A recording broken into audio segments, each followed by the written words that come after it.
പല വിദ്യാർത്ഥികളും ഇപ്പോൾ യഥാർത്ഥത്തിൽ ഒരളവ് വരെ പറഞ്ഞാൽ അവരുടെ രക്ഷിതാക്കൾ ഉൾപ്പെടെ കാണാക്കയത്തിൽ കിടന്ന് അഴലുകയാണ്.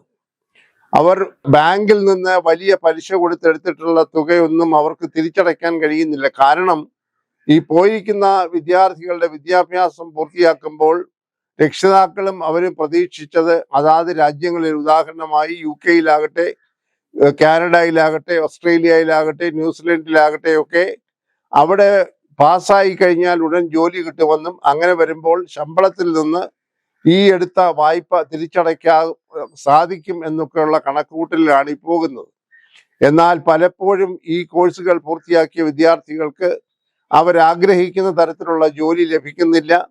അതുകൊണ്ട് ഈ വായ്പ എടുത്ത തുക ബാങ്കിൽ തിരിച്ചടയ്ക്കാൻ കഴിയാതെ വരുന്നു എന്നതാണ് ഇപ്പോൾ ഏറ്റവും ഒടുവിലുള്ള കണക്കുകൾ കാണിക്കുന്നത്.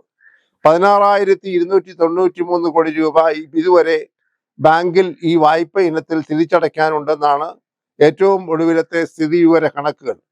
അതിൽ തന്നെ ബാങ്കുകൾ 909 കോടിയോളം രൂപ കിട്ടാക്കടമായി എഴുതി തള്ളിയിരിക്കുകയാണ്. അപ്പോൾ ഇതിന്റെ വ്യാപ്തി എത്ര വലുതാണെന്ന് അതിൽ നിന്ന് മനസ്സിലാക്കാം.